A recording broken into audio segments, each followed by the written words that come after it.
Good day and welcome back to Elementary 72 Gaming. Before I get into this video, I'd like to ask you all to please leave a like and comment on my video and consider subscribing to my channel. Now, for today's video, you're going to see that a lot of the things I'm going to discuss are going to be slightly weird. And when I say slightly weird, I do mean that they are weird, and there's going to be several reasons for it, and I hope that you do understand. I'm actually talking about restarting the game. Now, there is a possibility that in the new year, within a few months, we might get new servers. Now, this hasn't been confirmed or spoken about by the devs, but it is a strong possibility. We know that they have created a server especially for the content creators, and it is working out well for the content creators. They can jump on there, they can test anything they want. And they have launched test servers from time to time. So we do know they have the capability of running two side-by-side servers at once. And it might be a good idea to try and captivate a new lot of the audience, because jumping into the game at this high level, it makes the gameplay a bit difficult for the new players. So let's say that they do end up going with the new server. What would be my advice to a new player starting up from zero, moving up to the level where they need to get to? Well, the first thing will be setting up your corporation. Corporations cost 200 million ISK to set up.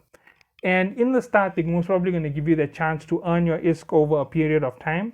And once you've earned the ISK, you can actually start branching up your corp properly once you have made it complete. So the first thing to remember in a corp is you need to have 3 separate departments within any corp. A military corp, in other words, military is set up into your PvE and PvP corps. But considering the fact that PvP in this game is currently just gank, I'm going to just call it the PvE corp.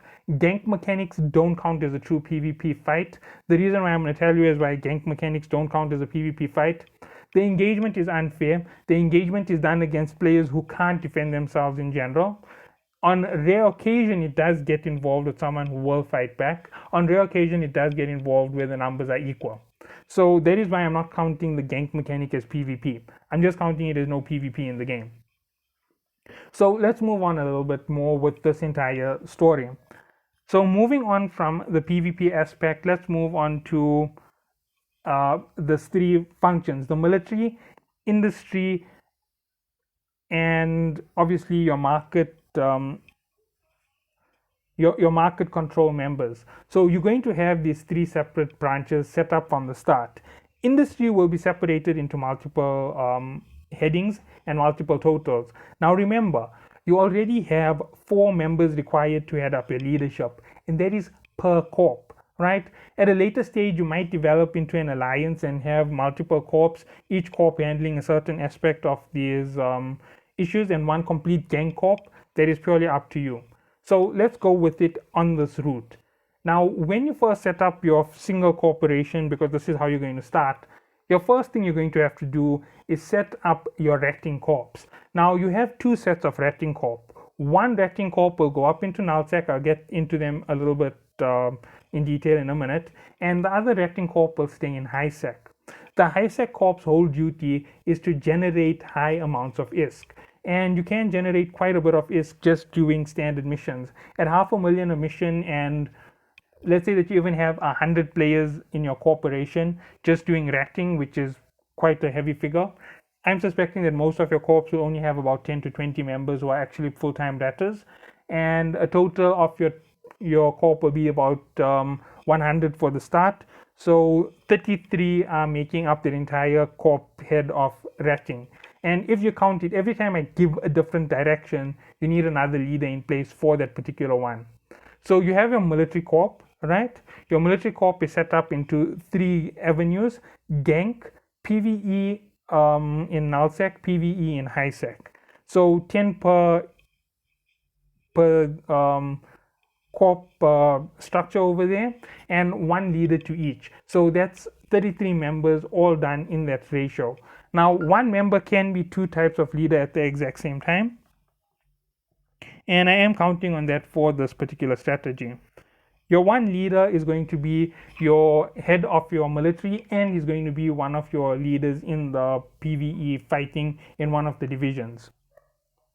Now, moving on, the next one you're going to have is industry. Now, industry is separated into 2 crucial parts. It's separated into the mining and refining, the mining part, and it's introduced into the manufacturing part. Between these two parts is one part that is added, which can be done by just about anybody, which is going to be your refining corp. Now, refining corps aren't always going to be part of the game. You're going to get them from time to time.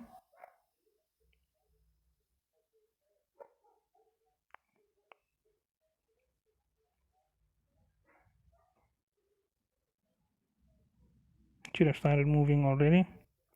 Okay, so that is how you're going to go all the way to the point where you reach refining corps. And you got your refining, you've got your mining, and you've got your industry. Now, please note carefully on what I am saying, because it does make a difference if you misinterpret it in any way. Your mining corp will run several key aspects of your entire integration process. They are going to run all of your industry, mainly. They're going to run all of your mining. They're going to get all your materials. They're also going to be responsible in the entire industry to get a hold of planetary materials. You can introduce your business corp and uh, your business corp and your other sectors of your corp to actually integrate into this. Now, business corp is going to be a very special corp, and when I explain it, you'll understand why it's very special. Now, with all of this said, you have a nice broad spectrum on your manufacturing. Your manufacturing gets material cheap from your miners, so your manufacturing is quite cheap. The next thing to do within that entire branch is to start separating out what you need. Now, for the start, you have frigates, destroyers, and cruisers. You're going to have to get involved in manufacturing them. The fourth one is industrial ships, which you're going to obviously be producing as part of the corp. Obviously, you are an outsec corp, and your primary function is literally to make ships. So that is the part of your corp that's functioning this. There are more than 30 members in this particular branch of the corp. You might have somewhere near 40 to 50 members who make up this part of the corp. Remember, it's a total of 100 members. So 50 members will form up this same way. Remember, each time I talk about a head of a certain area, you need to allocate somebody new. Reprocessing, you have multiple types of processing. You're going to need multiple types of lead processors. Now, reprocessing is quite simple. So you only really need one person to do all your reprocessing. And this is within the corp. Now, I'm going to explain a little bit further into marketers when I get into them. But your scrappers and your reprocessors are all going to run on the same function. Now, scrappers are a very special part of the reprocessors. They don't always run in the nullsec. They can run between nullsec and highsec. So scrappers can work in nullsec, they can work in highsec. They're generally going to run around in frigates or not frigates, sorry, in transport ships. So that's going to be their primary function. They're going to help you become your nerve center for production and selling. Now, selling ships makes a lot of ISK. And if you're getting the materials cheap enough, you can divide 100 million ship between two players, and that's an easy 50 mil a piece, where you only invested a total of, let's say, in raw material about a solid 30 million worth of raw materials. Everything that was put in materials is about 30 million. All of the work that was done on processing, reprocessing, blueprint production is all besides the point. So you've gone through all of this, you've done all the hard work, you've built up all of your aspects within your corp, and you're obviously progressing on to higher and higher levels with all of these separate little entities being formed up in your corporation. Now let's move on to the marketing corp. Now I'm not getting too in detail with everything. I'm not going to give you the in detail nitty-gritty structures. Your last portion is your market sector. Your market sector helps you make the best money from everything that you sell. So let's say, for example, you have Raptors and they're running through high sec and they're making missions all the time. They have 20 to 30 of the big expensive missions, the T10 missions. Some players are taking them on in large teams with their cruisers. They found a way to do it, so forth. Basically players have decided to touch on the dead spaces, they're getting hold of faction ships. So they have the power to actually do it. Now this year will happen at around week 4, week 5, where you actually have players this strong in the game, and players will start exploiting the drone effects and the drone efficiencies to get this type of reliance. Now, once you reach the stage, you're going to have two parts to your corp. You're going to have a part who are just going to complete the regular missions to drop off the mission completion. So you got this mission which you can just go and deploy at any time and you can complete it. And you have this other part of your corp who are going around and doing missions only. So whatever missions are available, they're going to purchase it from the corp at a lower rate and they're going to complete it quickly. Now, there's two reasons why you want to keep it in the corp. And when I say at a lower rate, I mean at a fair rate of the market. So let's say that the market value for a particular item, a mission was 100 million, and you have various members of the corp. You can actually start working out a structure to actually do these missions efficiently. One person can earn the mission and drop it in the station. Because they're not capable of completing the high-end mission activity, they can allow somebody else to complete the mission for them, and that allows the corp to make money from the mission. A solid 30 million 30 million chunk per mission completion. It might take 6 to 12 hours to complete them, but they are nice big missions. And obviously, as you progress later and later in the game, the time comes down faster and faster. It'll go from 12 all the way down to something like 3 hours per mission. And if it even gets better for those players, it might drop from 3 hours to an hour per one of those massive missions. So yes, it is possible to do missions that fast, just in case you didn't know. There are ways to do it. You have to be very, very skilled and very, very competent with your playstyle. And that's how you actually complete those missions with certain attributes and aspects added to your ship. Now, let's move on to the next part of this entire issue. You've set up a brand new corp, you started building, you're now starting to get into the next step of the game. You're making high money from the high sec guys. They're giving you a lot of solid is coming in from that reward. What is the marketing sector's whole objective? Marketing is going to join you when you're going out on these missions. Remember, we're going to be getting 50-man fleets in a few weeks as well. That's going to be adding to the whole narrative of this game, and it's going to be changing quite a bit for us. So in case you think it isn't going to be that important, I'm going to explain why it is so important in a second.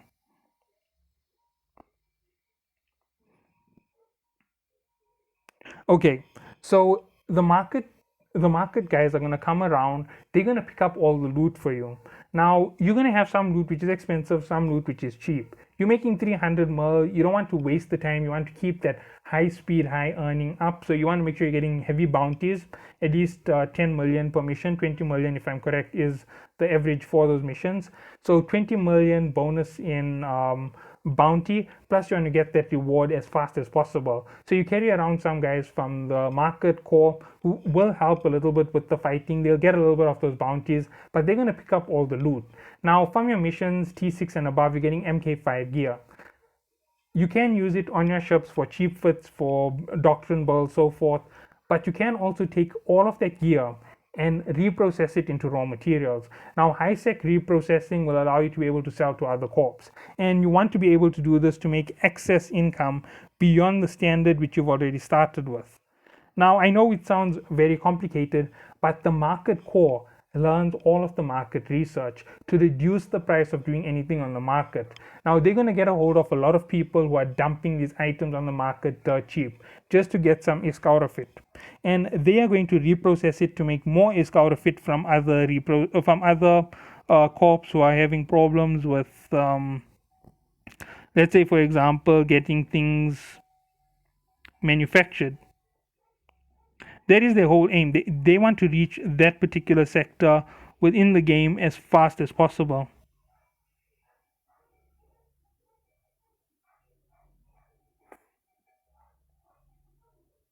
Okay, I didn't expect that.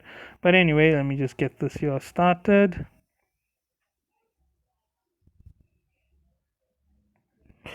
Alright, so at this point, you have started up your corp. Now, let's talk about the corp mechanics so that you don't end up ruining it as you move forward. Now, as you move forward, your corp is going to have to get bigger and bigger and have higher and higher production value Retting will stay the same throughout the entire game. Your retting core needs to stay in that certain aspect regardless of how far up in the game you go. You need them to earn that ISK at that particular rate to make sure that you don't end up biting off more than you can chew. So that is the whole idea behind it. That's how come the retting core plays such a crucial role in the entire making of your corporation.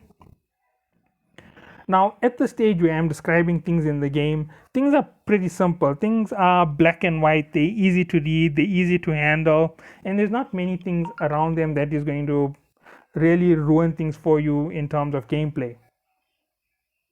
So once you move on to the next stage is where things get a little bit complicated. You need to start getting ready for higher level production.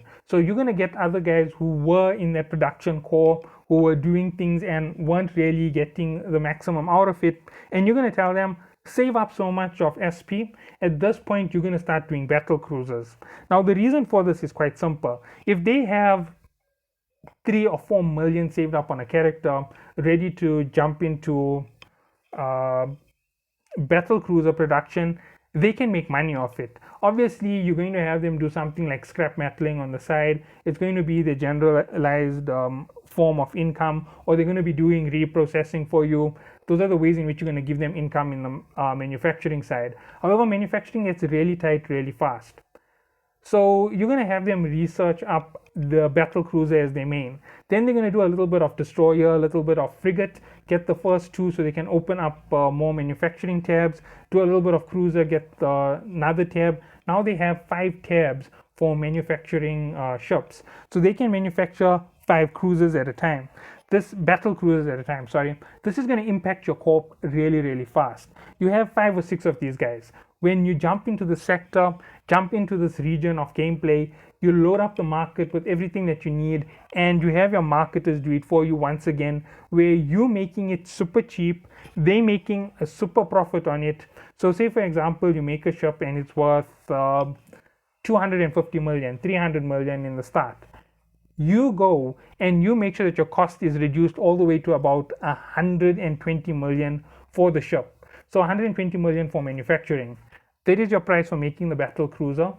And on top of that, whatever prices were added into your failures for getting your plans ready, your blueprints, it's very small, it's minimal, it's maybe 2 or 3 million.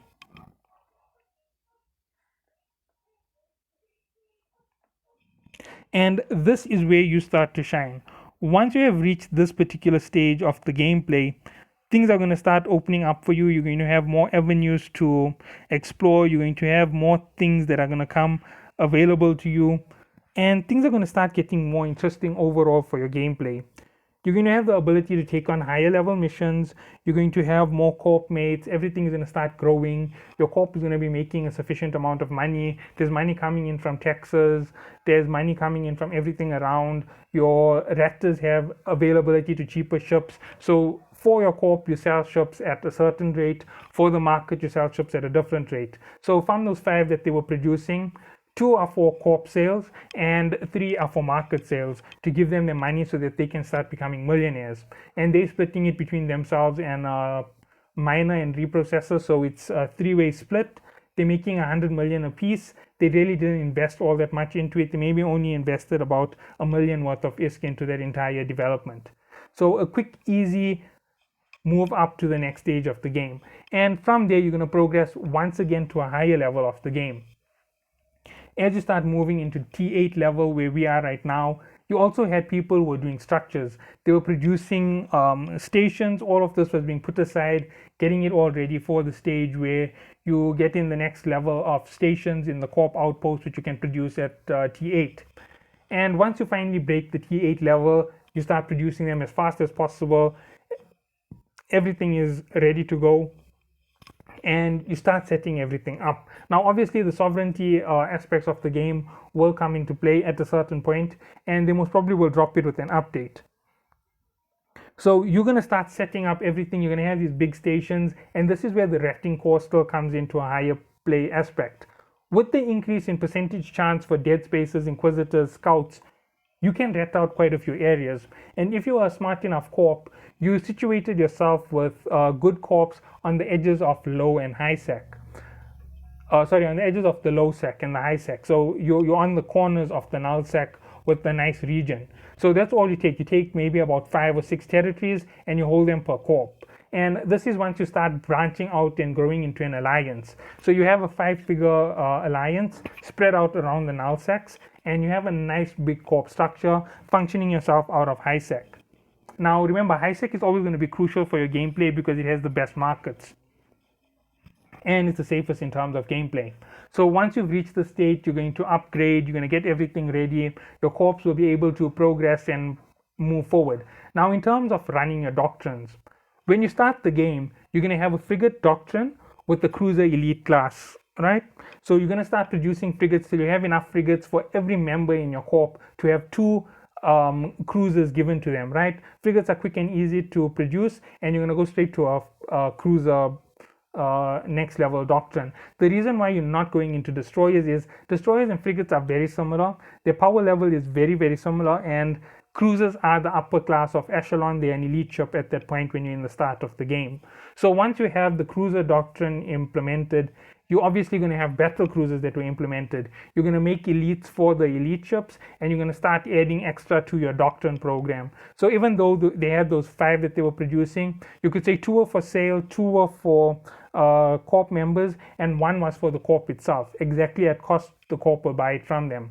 And you start stacking these up. So you have an elite core with these ships, and you're also saving up on the ships as time goes by, because they can make 1 every day and a half, if I am correct. So once every 1.5 days they get a ship done, and it's 5 ships at a time. So that's 5 ships every 1.5 days. If you consider this as a particular ratio, that means every 6 days you're going to get 4 ships, sorry. 6 days, 4 ships. So 4 ships for the corp every 6 days per person. And let's say that you're running to a 10, that's 40 ships being added. You have a total of 400 members. If you keep this up in a matter of 3 weeks, everybody in your corp will be able to run in battle cruisers, and you can keep updating your doctrines very, very fast. You're going to have high power, cheap doctrines, and this is going to help you in terms of fighting any PvE battles. So you can keep your corp sizes small. You don't need to count on the larger battle format of thousands versus thousands. You could actually have a corp with 30 players taking on hundreds at a time, because you play the higher power battle instead of the lower cost battle with the higher number battle. So you can use this high cost battling to actually take out enemy fleets really fast. And this is going to progress you to the next stage of the game. When the battleships finally launched, at that point, you're going to get into the battleships. The battleships are obviously going to be faction first, which is kind of a weird one. I would have only counted faction right at the end of the game after you reach T10. But since faction comes in at T8, you're going to start producing the faction battleships. And this is where things start to become a little bit more different. You're actually going to make 3 doctrines when it comes to faction. You're going to make a faction frigate, a faction cruiser, and a faction battleship. All 3 need to be made almost simultaneously.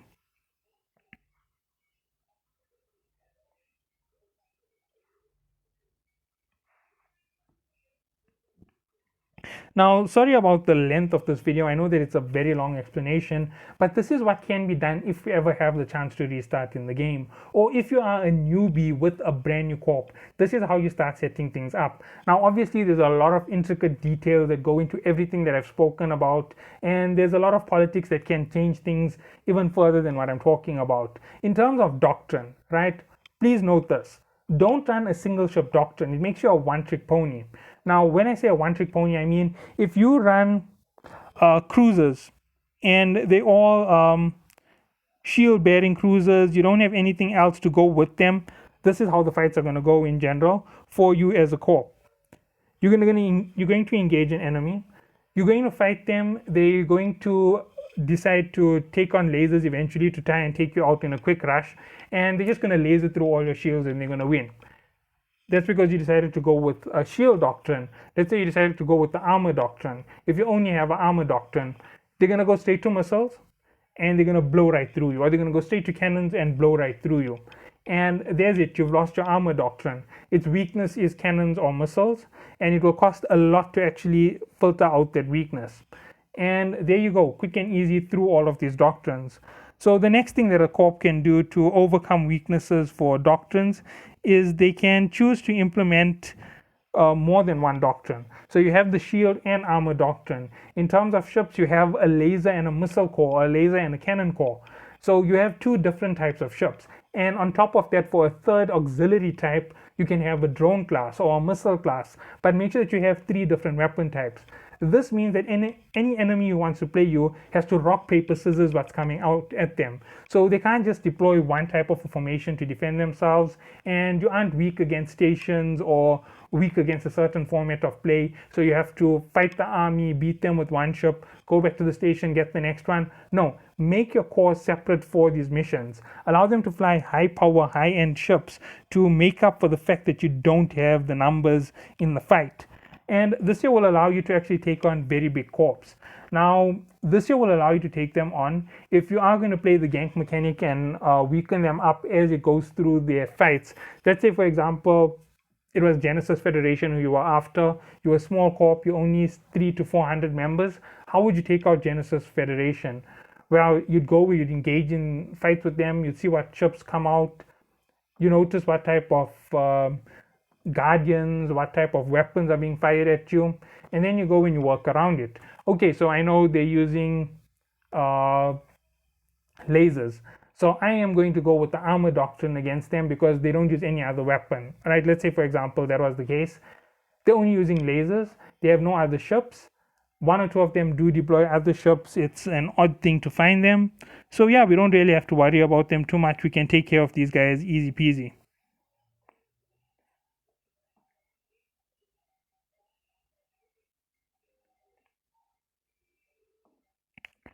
Okay, so that's how it's going to go for you as that corp was fighting them. You're going to go and analyze them. You're going to work around all the weaknesses. You're going to beat them in their own field of play. And that's how you end up becoming the alpha dog. That's how you become the alpha player. And that's what you want to do. You want to analyze your enemy in this way to make sure that you have the advantage at all times. So that's how corps run. That's what you need to make sure you do. And when you have three different types of ships, now always make sure that one is paired up to each of the doctrines. And you can only pair two doctrines in the game, so there's only two ways that you must set it up. One is going to be based to break your shields. Now, shields are weak against missiles and lasers, so a laser core will be able to do that damage, and a missile core will be able to do the damage. However, missiles are slightly slower on damaging, but they are highly effective against a range of enemies and a range of play. So missile doctrines are still very useful for a lot of corps. Now let's move on a little bit forward from that point. Let's say that you went with the laser doctrine. So your laser doctrine fleet will always come in with your other doctrine. Let's say it's a cannon doctrine. So you have laser and cannon doctrine coming in forward. And besides that, there you want a little bit of a DPS fleet to do all-round damage. So you have a drone fleet coming in behind them. And if you are in the end game stretch of the game, it's basically going to be an Ashemu or a Nightmare. Right, Ashemu, Nightmare, and Macarial.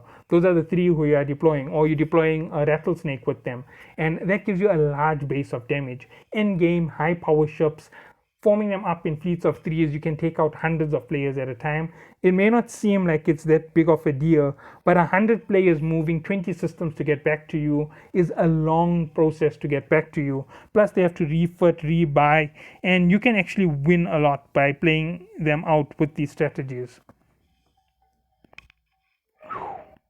Okay, so that's going to be about it for a reset of the game if you had to restart the game from scratch with your corp. So thank you all for watching. Have a good day.